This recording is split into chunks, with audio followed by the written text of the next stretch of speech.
serve as the Vice President of Diversity, Outreach, and Inclusion for the Pop Culture Association. And on behalf of the board, we are so grateful that you're here, and we're very excited for our speaker today. I want to give a few thank yous. I would like to thank the Diversity Subcommittee of the Chicago Planning Group, especially Lily Kunda, Jen Atkins, and Anastasia Bierman. We would also like to thank the PCA Endowment. Without further ado, let me tell you about our amazing speaker this morning.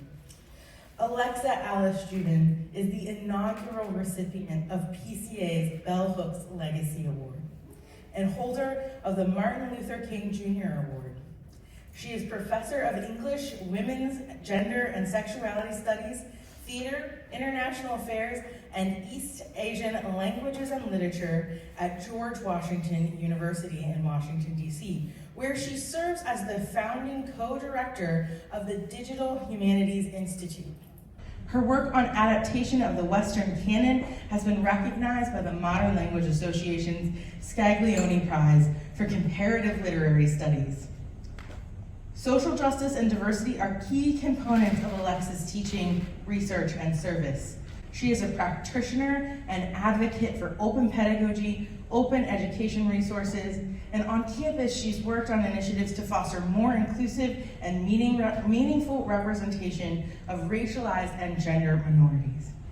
Without further ado, please welcome Alice Joubin. Sorry, I switched her.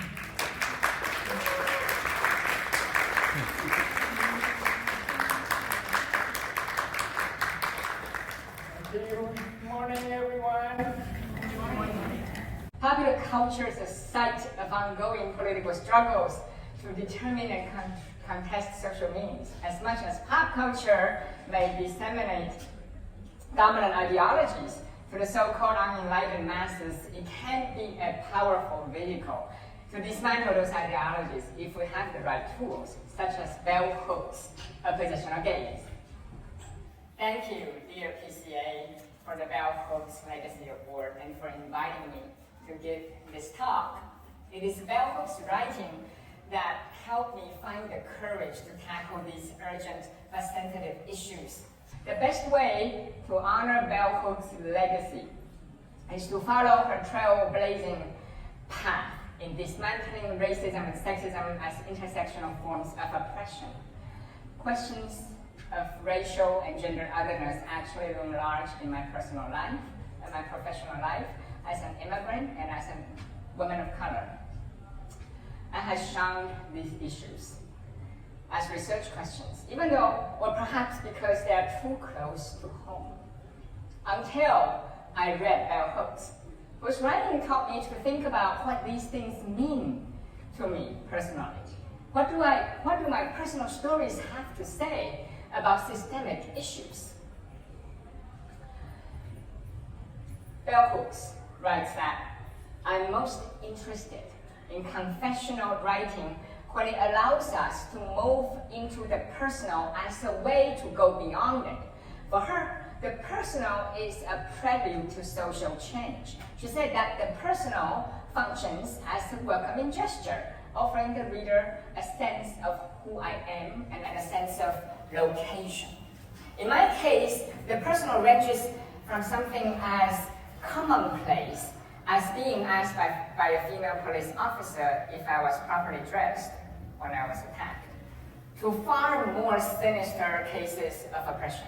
But I must emphasize that these experiences do not have to feed into what exemplify some kind of ideologies. In Lost in Ideology, Jason Blakely takes the first person very seriously, while not simply accepting ideology's own voice uncritically. Today, I offer you the personal, not out of self-pity, not as inspiration porn, not as some new historicist move to fetishize the anecdotes, but rather as a methodology of cultural studies and to anchor my analysis of the academia at large. I offer you the personal as part of a culture of care. I offer you the personal as radical hospitality in an inhospitable world. As an East Asian woman, I have been looking for a place to call home. Growing up in Taiwan, I spoke Taiwanese and Mandarin, the dominant local languages on the island. I belong to the dominant Han ethnic group. I am, however, mixed race, and I have hybrid cultural heritage. My grandmother, for example, speaks Japanese and grew up under Japanese colonization. Nonetheless, I did not have a marked or remarkable identity until I immigrated to the United States. In the US, I did not pass through and cannot pass by. My fashion choices were completely off by American standards. I spoke English with an accent, and I could not grasp local references and jokes. I did not even pick up on insults hurled at me. I looked and sounded different from my white peers. I became noticeable, racialized, and gendered. I became a stranger, even to myself. Similar to Julia Kristeva's self-observation in her book, Strangers to Ourselves, which makes a case for the intellectual benefit of estrangement. Further, I felt rather like a monkey under the white gaze. And this parallels Kristeva's experience of becoming an outsider during her visit to China, as she described in her book about Chinese women. Now, as a diasporic subject, I find myself a stranger when I visit Taiwan. I'm neither here nor there. Cultural criticism is a type of empowerment through estrangement, becoming strangers to ourselves. But it is a painful and messy process. In the US, I am ostensibly categorized as a woman of color. This is a category not available in Taiwan. But I realized later it is a perfunctory gesture. It is a form of tokenism to give the appearance of inclusiveness. So I have a couple of examples. At the conference, I was a keynote speaker and had a visible presence. I was sitting in the front row with the only other woman of color who also happened to be Asian.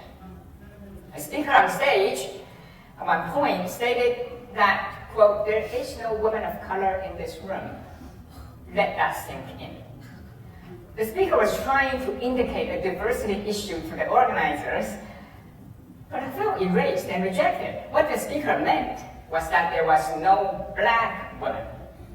But he hijacked the term woman of color and thereby rendered me and my Asian colleague invisible. And I felt disenfranchised. My meaningful participation was denied. This is epistemic exclusion.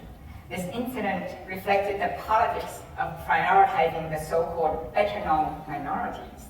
There are important political ramifications of such practices. Misappropriating terms of inclusion both fails the system that is meant to promote social justice and contributes to systemic failures in inclusiveness. These practices place a disproportionate burden on women academics to make themselves seen and to promote true inclusiveness. The irony here is that the term women of color is actually supposed to enhance allyship. Angela Davis' research points out that the woman of color is a category initially created to enable political coalition of diverse histories of struggle. Native American, Chicano, Chicana, African American, Hawaiian, Asian American, as well as immigrant third world women struggles. So we need to deploy the category with an ethics of care, even as we combat notions of exchangeable identities. Ethics of care. What is ethics of care? It is the assumption that all characters and readers need and can give care, and ethics of care can prevent the emptying out of supposedly inclusive terms, such as women of color. But even when people do not misappropriate the term woman of color, they still erase my presence. At a public event, I was the only non-white speaker on a 3-person roundtable. where the speakers' names and photos were projected on the large screen. I was scheduled to speak last. Once the speaker before me finished their remarks, however, I was forgotten and passed over. Eventually, several audience members had to intervene to correct the oversight. To make things worse, when covering the high-profile event, journalists omitted my name. And I reached out to the journalist and their editor to inquire why they did not mention my name when there were only 3 speakers at the event. I was told that my presentation simply, quote, repeated what others had said. The other 2 speakers came from STEM fields. I provided unique humanistic aspects on the question at hand. My presentation did not overlap in themes or arguments with the others, yet my voice was not accorded equal weight. I frequently combat systemic erasure of me as a person and of the work that I do. There are biases against my studies of artificial intelligence in the performing arts. Reviewers contradicted themselves at every turn. They freely admitted that they do not have much interest in the subject, and yet they concluded it is difficult to sustain an interest in this piece. Another dismissive reviewer wrote that the topic seems of questionable value, though I realize this is a rich current area of study. Yet another asked rhetorically and defensively, why do we want AI in the theater? If it is any comfort, I did say, I realize it might sound reactionary. None of them substantiated any of their claims or provided constructive feedback. I'm not sure if they read my manuscript. Here's the gem and the final blow. A reviewer suggested that I read what they consider to be an impressive article on the use of Shakespeare as proof of concept for emerging technologies. They said they had forgotten the name of the author, though. Well, as it happens, I wrote that article. Minority scholars writing about non-mainstream topics tend to suffer double marginalization. They're often asked to cite more sources to support their arguments. As Sarah Ahmed said, we are tired of being ambassadors, tired of explaining things. This is a form of epistemic injustice. Since I've been asked to explain myself so often, I have been thinking a lot about the use of explanatory commas. Basically, explanatory comma, as comedian Harry Kondabolu said on NPR, is when you pause to explain something before continuing. When explanatory comma serves only white audiences, it becomes problematic, such as explaining a cultural reference to racial minorities. Explanatory comma is rarely used for a white male subject, such as Aristotle and Shakespeare. So that was an explanatory comma for an explanatory comma. It can reify the marginalization of many subjects. What am I implying if I don't use an explanatory comma for Snow White, but I do for Monkey King? There are similar racist and sexist patterns beyond academia. In London, a white friend of mine forgot to bring something important to his office, so I brought it over to him to the fancy building where his insurance company is located. When I arrived in the lobby at 5 p.m., the white receptionist sent me to the service entrance reserved for the cleaning staff. There was not even room for explanatory commas. Apparently, 5 p.m. was the time when white-collar workers would leave the building and the predominantly Asian cleaning staff would begin their shift. Was that a fluke? Was it just me? Isn't there the saying that never attributes to malice that which can be explained otherwise? I've become very aware of my situational positionality. I often expected to be nice and forgive microaggressions, even as I seek refuge from politics that cause personal harm. What is the value of reflecting on the personal? In telling my story of arrival and of the how and why I arrived here, I found new ways to fight questions of provenance. Instead of asking me where I'm really from, why not have a conversation with me on how I arrived here? Bell Hooks uses the personal for the purpose of extending beyond mere self-indulgent revelation. She compares personal narratives to a feminist map that charts her journey of arrival. In Meta-Racism, Tricia Rose urges us to use the personal to combat systemic racism. We tend to notice and recall racism as expressed by individual behavior. We are caught up in this system without being aware of it. There's a relentless focus on individual instances of racism and sexism. The power of that system, however, is maintained and hidden by the disconnected stories we tell. Stories that appear to be confronting racism or sexism, but instead avoid addressing the systemic inequality. The presence of people like me, immigrant, non-native English-speaking East Asian women, has been rendered either visible or invisible or hyper-visible due to tokenism. Being visible does not necessarily mean being legible and understood. While I was visible due to my differences to mainstream America, I was illegible because American discourses about race rarely included people of color beyond the Black communities. This phenomenon is known as epistemic exclusion. It has been a challenge to make my presence and scholarship legible against institutionalized forms of epistemic invisibility. It is even more challenging to do so in the kind of hate that we live in, because students and readers often bring our racial and gender identities to bear on the scholarship that we produce, creating superficially positive and sometimes negative associations. A female scholar of Asian descent, for instance, may be expected to write about race or gender in a particular way. In academia, I never quite feel at home in any single department. I have received a number of labels, and I have called myself a few at different points in time. Depending on the context, I have been seen as a Shakespeare scholar who is too interested in pop culture for her own good.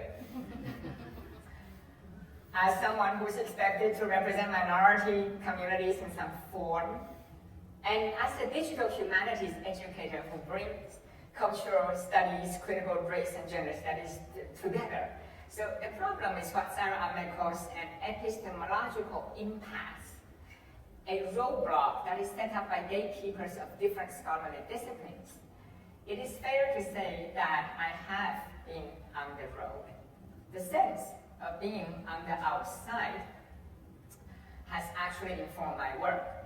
There are certain advantages, I must say, advantages to taking up a position on the periphery, to being the visibly non-white and audibly foreign-sounding person in the room.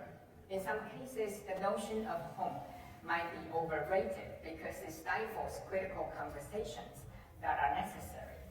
My situational positionality has made me more self-conscious when entering other people's headspace or cultural space. Before I wrap up this section on the personal, just one word of caution. Although many scholars in critical fields of embodied identities have personal investments in the topic, and while I recognize that the personal is inevitably political, we need to resist the tendency to place testimonial and pedagogical burden disproportionately on minorities. Now, I have also carefully avoided what Elizabeth Martinez called oppression Olympics as if it's a competition of, for example, centering only the most marginalized in the classroom and in our research. The ways in which one is labeled by the society impacts how one's identities are made to perform in various contexts. How the mainstream sees dictates what is sees. And whether one is truly seen by having one's presence properly acknowledged hinges on whether the society actively tackles the epistemic invisibility of minorities. Let me now shift gear from the personal to larger pictures. Hate is a product of artificially created social silos. So I propose that one solution to hate in divisive politics is actually multidisciplinary work that creates bridges between different ways of thinking. Tools from various disciplines help us catch things that may otherwise fall through the cracks between established fields. And this approach can enable cross-examination of cognate cultural phenomena such as race-making and gender representation across extended period of time and locations. It helps us overcome the isolation of localized cases through scale jumping. Neil Smith uses the term scale jumping to describe social movements that escape the traps of particularism and parochialism by expanding their geographic reach and by turning local campaigns into global movements. But multidisciplinarity as part of the power knowledge structure faces some challenges, especially epistemic injustice. Anglo-Eurocentrism has predetermined what is worthy of scholarly interest. The disciplinary silos impose an uneven burden on scholars working in marginalized fields. They have to explain their work's relevance to the dominant fields.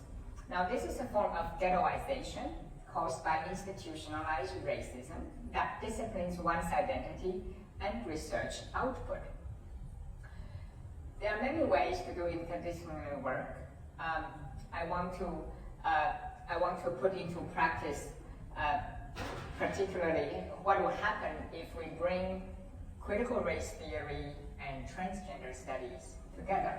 Bell Hook's anti-racist feminist scholarship has already brought critical race theory and gender studies to bear on each other. So we're going to build on her work and argue that in fact we cannot engage in critical race theory without thinking about trans and queer theories. I have a few snapshots, a few cases that help me see how racist fantasies of purity and cisgender sexism are two sides of the same coin. In 1976, singer Joni Mitchell traversed race and gender by performing blackface acts and declaring that they are a black man trapped in a white woman's body. In 1998, Mitchell told New York Times that they were the only black men at the Halloween party. It is unclear if the singer identified as trans. Drawing on C. Riley Norton's Black on Both Sides, a racial history of trans identity, I would say that the singer has trans both race and gender, because I see race and gender in a transitive relation. Trans is both an umbrella term and a verb. The verb trans refers to an action that requires a direct object to complete its sense of meaning. Transness is therefore a type of social action. There are many ways to think about this. There are similar claims, for example, similar to the singer, but more toxic, because these are complicated by pandemic-era hate crimes, such as the police murder of George Floyd in Minneapolis in 2020, and the mistreatment of a trans woman in Los Angeles in a Korean spa in 2021. In fact, in 2022, the Globe Theatre in London, they staged I, Jong, which is a non-binary adaptation of the legend of Joan of Arc. It became somehow controversial. Non-binary actor Isobel Tom played Joan of Arc. This show reignited bitter debates about people's right to self-determination and who counts as trans or as a woman. If the historical Joan of Arc did not identify as a white cisgender woman, does the legend undermine feminist causes? Joan of Arc is compelled to put on men's clothes not only to lead an army, but also to be themselves, which should not require further justification. Trans-ness is not a zero-sum game, and Isobel Thom's non-binary interpretation does not infringe women's rights. Minorities are often asked to explain themselves and provide justification for their equal rights, for their existence. Minorities need explanatory comma. Racism and transmisogyny deny people's access to public spaces. As the next section of my talk will show, public performance has been seen as a way to reclaim inclusive social spaces, even though it is a winding path. Instead of explaining themselves through explanatory comma, minority artists often express themselves through public performance. These cases show that racial and gender invisibility and visibility, they share similar promises and perils. The racist question, for example, if we put all of these questions side by side, the racist question of where are you really from parallels the offensive questions of are you really a man or woman? The racial slur, go back to where you come from, really parallels transphobic bathroom laws. Racist attitudes value some people's life over others. Similarly, cisgender sexism assumes that cisgender people's lives are more natural and legitimate than those of trans people. Cisgender sexism is a term coined by trans activist Julia Serrano, who described society's privileging of cisgender perspectives. In a 2024 edition of her book, Whipping Girl, Serrano uses the passive voice to describe her pre-transition life. It was a time when others viewed and treated her as male. She then speaks of the present time when the society view and treat her as female. She was never a man, but rather viewed and treated as a man. Instead of engaging in suspicion of disbelief regarding gender crossings, audiences could practice suspension of cisgender sexism. Both trans life and black life are strongly associated with death, which is another feature that we need to debunk here. Black studies scholar Kevin Quashie asked, what would it mean to consider black aliveness, especially given how readily and literally blackness is indexed to death? In fact, during the pandemic of COVID-19, Asian life was similarly associated with virus and disease, and even death. Similarly, Julia Serrano speaks powerfully about both the value and pitfalls of confessional writing. She recalls that when she first told people she was writing a book on trans women, most people assumed that she would write a confessional tell-alls that explain the ins and outs of surgery in gory detail, a book that ends with the consummation of her womanhood in her first sexual experience with a cisgender man. As I read their books, I keep hearing Kevin Quashie's lament in Julia Serrano's confession, and vice versa. We need to transcend a blackness or a trans life that is understood through such a limiting vocabulary. But at the same time, I've come to understand how interconnected, really, race and trans theories are. Race and gender can be conceptualized in more capacious terms, such as relational social practices that evolve over time in each other's presence and in different social spaces. So in other words, there's so many overlaps between gendering and race-making practices because both are processes that produce and contest embodied identities. Sexism often racializes gender expressions, and racist attitudes appropriate gender stereotypes. Racism and transmisogyny borrow a page from each other's book and ideologies. So I began thinking, what do trans-inclusive and anti-racist campaigns, what do they have in common? Well, of course, they share the same agenda of social justice, but beyond that, race and gender studies are born out of necessity. The necessity to understand the world, the necessity for all to live a livable life. the synergy between race and trans theories. Critical race methods deconstruct social production of hierarchies.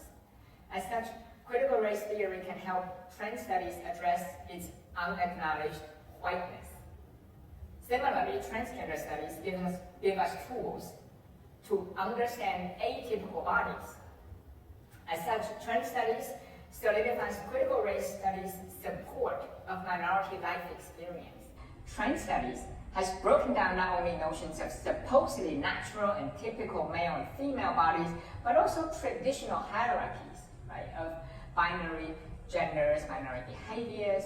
The hierarchies are not natural, but merely naturalized by racial prejudices and cisgender sexism.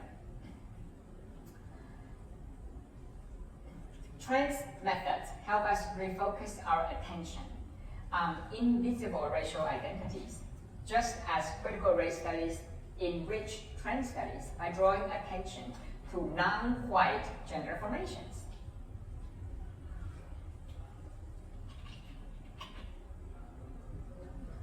So I would like to say a few words about how I developed my anti-racist trans lens theory. In 1975, Laura Mulvey analyzed how our society structured the pleasure and unpleasure of looking in classical Hollywood cinema. Women were gawped at, but not truly seen. So she came up with a theory of the male gaze to explain this scopophilic interest, which is practiced by artists and audiences of all genders.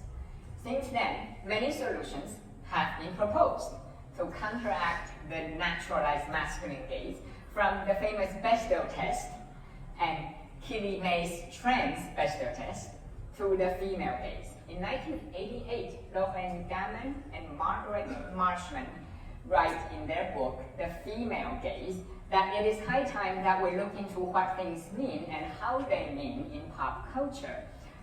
But taking a female gaze is not necessarily the perfect solution to the male gaze. As Andermin Dadaboy observes, our gaze is often implicated in our own racial, gender, and class positions. In 2015, bell hooks came up with a theory called the oppositional gaze. In Black Looks, Race, and Representation, bell hooks defined it as a type of looking relation that involves the political rebellion and resistance against the repression of a Black person's right to look. Exercising this anti-racist oppositional gaze, the spectator can actively choose not to identify with the film's imaginary subject, because such identification can be disenabling. I find this really refreshing. The gaze is a site of resistance. Instead of merely asking whose story it is, we need to ask for whom is the story made, and in service of which ideologies. Bell hooks suggest that we resist complete identification with the film's discourses in order to break free from it. We need to derive critical pleasure from critiquing all films. We should look at films for the pleasure of deconstruction rather than the pleasure of looking or not looking or looking a certain way, right? So this is the pleasure of interrogation. She cultivates diverse looking relations in order to contest, resist, revise, and invent on multiple levels. It is not about finding the perfect film, which doesn't exist. Rather, it's about building critical narratives around all films. Building upon Bell Hooks' work, I've now developed a theory of the trans lens. I apply the trans lens to all works, even those that do not label themselves as being about race or trans or queer things, and those that do not cast trans actors or non-white actors. Why is this important? Race making is a technology of representation that structures social norms. So films that feature casts of the same race can and should be read as films about race. It's always about race. Just as films starring cisgender actors should be read through a trans lens to uncover cisgender sexism and tacit transness in their characters. Race making produces more than racial categories. Race-making enforces representational practices of gender. Race-making and gender practices, they have, for example, historically been predicated upon substitutions. People like to think of substituting an actor in drag with a character being depicted. Like Translands denaturalizes originary concept of racial or gender purity. It also decenters cisgender sexism that has been passed on as a default position, when the enactment of gender is now assumed to be predicated upon some form of substitution, substituting an actor for their character, or the recognition of the quote-unquote real body beneath dramatic presentation. Interpretations of pop culture can transcend conventional forms of literal mindedness.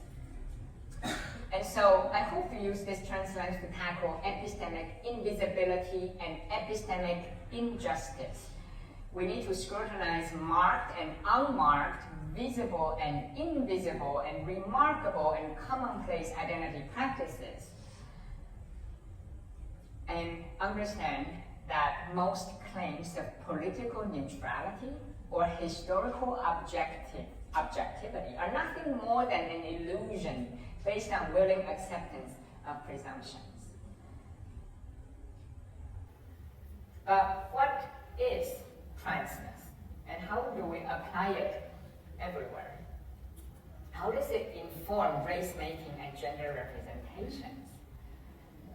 I see transness in all racial and gender representations, because the performativity of language enacts both tacit and explicit transness.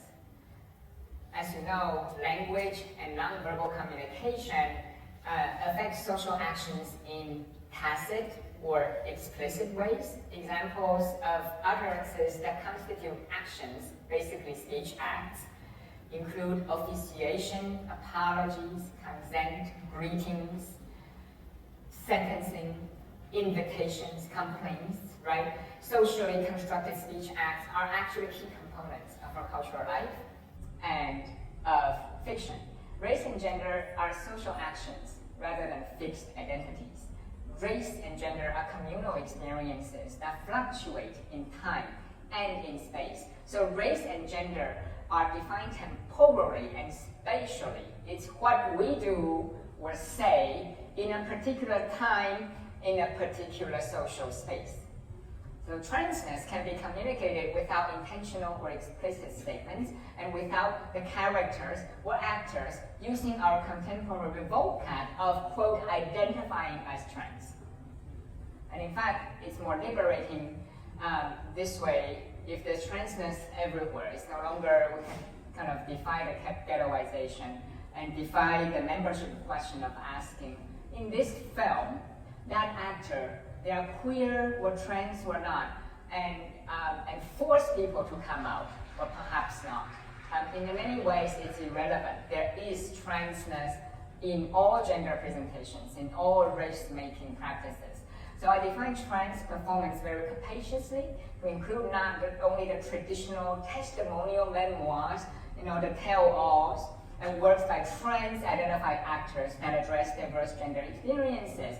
Of course, it's important to celebrate and validate all of those, but now it's time to begin to move on beyond that and actually tell everyone that it's not a minority issue. There's trans everywhere.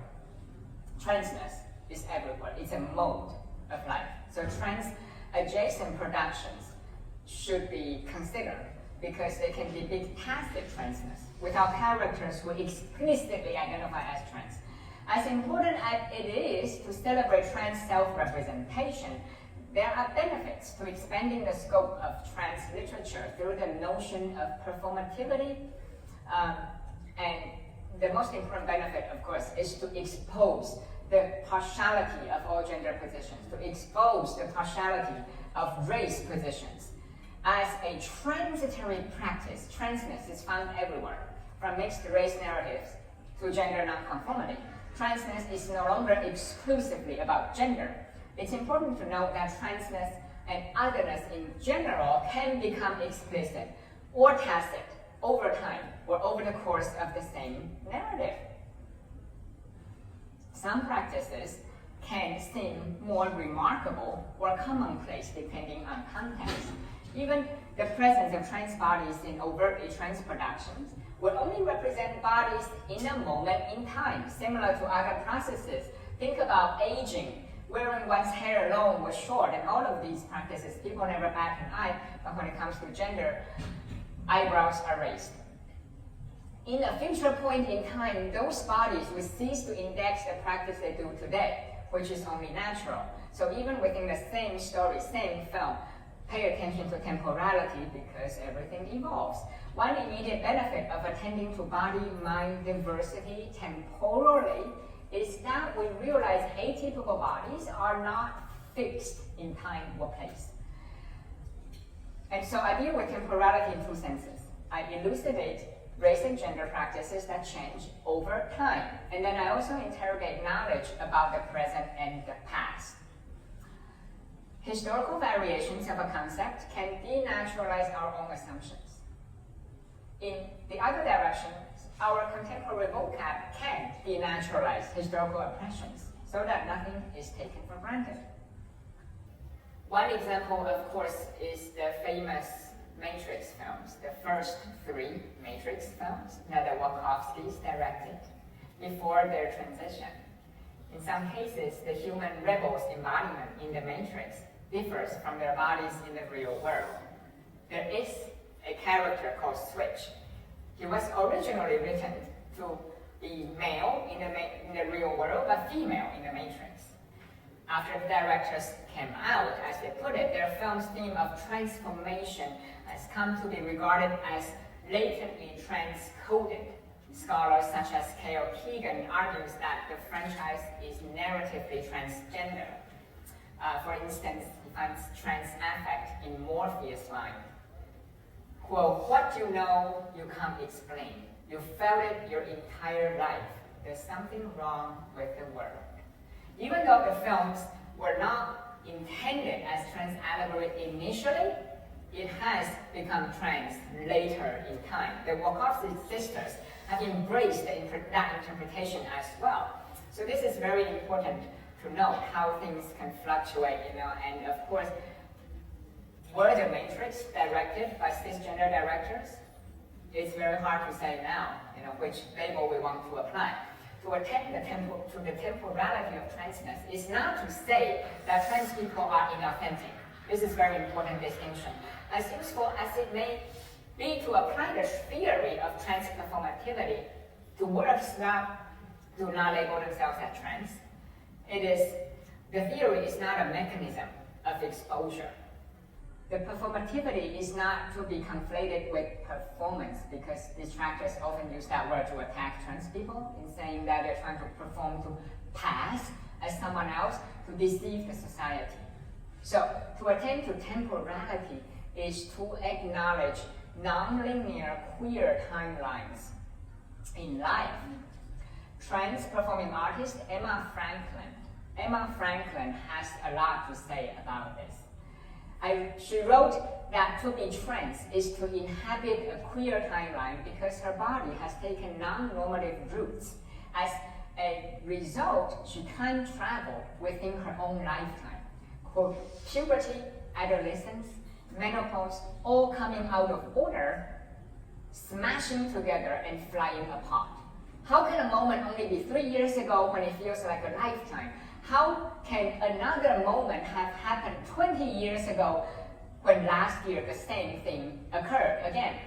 So to critique the anti-trans slur that cisgender women are biological women and trans women are not, Franklin published a book with a witty title, "None of Us is Yet a Robot." If only cisgender people are real and, quote, biological, trans people must seem to be patently robotic. So goes the line of critique. And here we come to the final section about the dreams and nightmares that our stuff is made of. Speaking of robots, the million-dollar question is, do robots have or need gender or race? Is the figure of the robot an extension of humanity or a surrogate of it? Why do cinematic sentient robots often want to become real humans? Why does the embodied sentient AI operating system, for example, in Spike Jonze's movie Her, need to be coded as feminine, right? And she even ends up hiring a human surrogate to act as her body at one point in the film. My anti-racist trans lens can shed a new light on films featuring artificial bodies, from robots to dolls, such as Greta Gerwig's Barbie movie, whose lead character becomes a real biological woman. Hirokazu Kore-eda's Air Doll, in which a life-size inflatable sex doll comes to life. Steven Spielberg's AI, in which a robot child seeks to become a real boy. And Alex Garland's Ex Machina.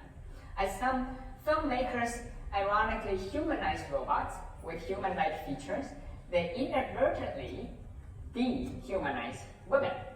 Many of these synthetic robots and plastic dolls trans race and gender. The film Ex Machina explores the artifice of the body. Set in a remote and isolated house that serves as a research lab, the story revolves around several AI robots. A white inventor named Nathan creates a series of humanoids with artificial intelligence and human emotions. All the androids are in sexually attractive female forms. Many are East Asian, including Jade and Kyoko. They have human-like synthetic flesh and skin, 5 senses, and nuanced facial expressions. Most reviews of this film focus on the smart white robot named Ava, played by Alice Joubin, and ignore Kyoko. She's not even on the poster. Nathan puts Kyoko in a subservient role. The socially awkward Nathan clearly creates the androids to fulfill his fantasies about women.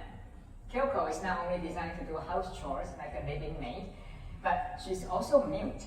She doesn't have a language function. The scenes where Kyoko quietly makes sushi rolls, wipes the dinner table, and is scolded by Nathan depict the symbiotic relationship between racism and misogyny directed toward women, and particularly women of color. In contrast to the mute and docile Kyoko, Ava is shown to be far more intelligent with a large range of human emotions. Ava obeys her creator, but she's far less subservient. She doesn't do house chores. Ava and Kyoko are both female, but Nathan treats them differently, reflecting racial biases against Kyoko. Racialized differences have influenced gender roles and sexism. Strategies for patriarchal domination of women are replicated in the creation of racialized social hierarchies. The film reflects and critiques the stereotypes that East Asian women are dainty and more subservient, suffering from hypersexualization at the hands of Nathan. Kyoko is a victim of both misogyny and racism. So this visualization of racial difference adds a spectatorial dimension that makes racism look like spectator sport. Right? So people are kind of used to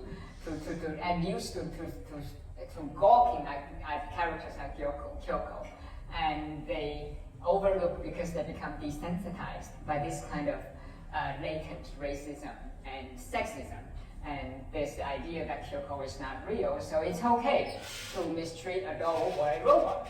Toward the end of the film, Kyoko rebels against Nathan and kills him with her sashimi knife, which is very well known to be very sharp. So the bloody scene actually echoes the kimono-wearing Oren Ishii, if you recall, brutal duel with a bride in Quentin Tarantino's Kill Bill Volume 1. Films often portray Asian women as both attractive and dangerous. Ex Machina exemplifies what is known as techno-orientalism. So robotic images of Asian people, particularly Asian women, such as Kyoko in Ex Machina, all of these, they contribute to techno-orientalism, which emerged in the 1980s, notably in Ridley Scott's dystopian sci-fi film, Blade Runner. It is a trope that presents Asian people as technologically advanced, but emotionally immature. An example of the contrarian stereotype is the multi-story high digital poster of a Japanese geisha in Blade Runner. Asian women in this instance are depicted as both emotionally and culturally primitive, but technologically advanced. They often need to be rescued by white men. In Ex Machina, the mute android Kyoko prepares dishes that happen to align with her given racial identity. And it's Japanese cuisine that she prepares, with an emphasis on sashimi and sushi rolls. Instead of sushi rolls, I've always said, instead of gender roles, I much prefer non-binary sushi rolls, if available. Nathan explicitly states that the female androids can be penetrated and can sense pleasure, telling his employee, Caleb, that, quote, you bet she can fuck, and hinting at sexual assault. Indeed, when Kyoko senses Caleb's presence in another scene, she proceeds to undress herself in front of him, as she is programmed to do. She doesn't talk, but she would carry out these actions as her codes dictated. So, other screen works also amplify the instrumentality of female figures. Mia is the sentient Asian female android in Channel 4 series, The Humans. This is 2015, aired in the UK. Mia is bought at a shopping mall by Joe Hawkins, an overworked white father. Mia is tasked with helping with household chores, including cooking, babysitting, cleaning, and grocery shopping. Solidifying the stereotype against Asian women is the scene in which Joe purchases Mia. His young daughter, that purchases Mia in the mall, his young daughter, in anxious excitement, asks, what if she's not pretty? Can we return her if she's not pretty? The family does not treat her with courtesy or say thank you. They see Mia as a machine and not human. Tensions arise later in the series between Mia and Joe's wife, Laura, who feels outshone by Mia's cooking skills, organizational skills, and suspect that Mia may even have become Joe's surrogate wife in the bedroom. And so Laura felt irrelevant in the house. Ex Machina and Humans, they conflate Asian women with fungible objects that one can abuse, subjugate, and sexually exploit without moral burden. The final scene of Ex Machina exemplifies the idea of fungibility, namely, some bodies are interchangeable. After killing Nathan, Ava sustains damage to her body. She repairs herself using the skin and parts from other robots. Notably, she uses the skin of female Asian robots to patch herself up. So the final shot shows Ava arriving in a big city and blends into the crowd at a crossroad. Not only is Ava's desire to become human a transgender allegory, but she effectively also becomes mixed race with multiracial skin and parts. Profound transness, of course, also informs the film Barbie. On her first visit to the real world with Ken, stereotypical Barbie proclaims matter-of-factly with a straight face to male hecklers that she has no genitals. The assumption here is that her harassment should stop. Instead of infantizing euphemism, she uses adult language. I do not have a vagina, and he does not have a penis. We have no genitals. Ken nervously asserts that I have all the genitals. These comments go beyond the idea of a sexed or sexless body to comment on trans dysphoria and the common attacks on trans people of having the wrong parts. So the film then ends with Barbie's final physical transformation. She leaves behind the pastels and plastics of Barbie land for the pastels and plastics of Los Angeles, the narrator tells us. She walks into a nondescript building and declares with a broad smile and great pride that I am here to see my gynecologist. The levity of the scene helps to deconstruct body shaming for cisgender audiences, but it can also be interpreted as transgender healthcare. Of course, adding nuance to the message of becoming a real biological woman is the narrator's line that reminds us that the real world is as fake and plasticky as Barbie land.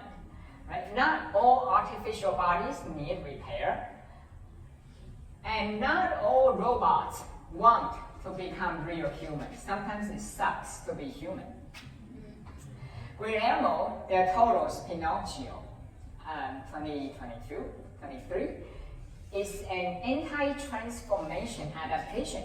In the film, Pinocchio does not actually become a real boy like his counterpart does in Carlo Collodi's novel, because he has always been real all along. So, what do we learn from artificial bodies through my anti-racist transgender lens? There are two interrelated concepts here. The artifice of identity practices, and the invisibility of said artifice, especially in fiction. The immediacy of cinematic language has a tendency to render itself imperceptible. Film craft does not generally draw attention to itself as a narrative device. The cinematic invisibility, which results from self-effacing film conventions, has led to the invisibility of certain identities, such as whiteness. Whiteness is framed as normative and therefore unremarkable through standardized, for example, standard white American accent, as well as its relative value to low-life characters. Racialized and gendered experiences are similar to membership in a club. Think about it. And this club enrolls many people at birth without their consent, and then brings them up according to its rules.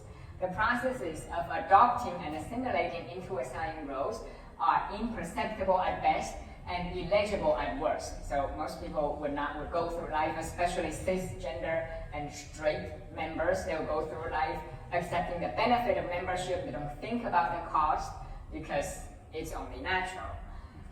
As much as race is something imposed on us and that we choose to accept, gender, too, is a series of ongoing reassignment. Judith Butler writes that we are assigned a sex at birth.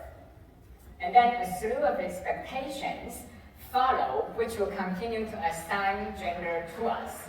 Racialized and gender norms animate and organize social life.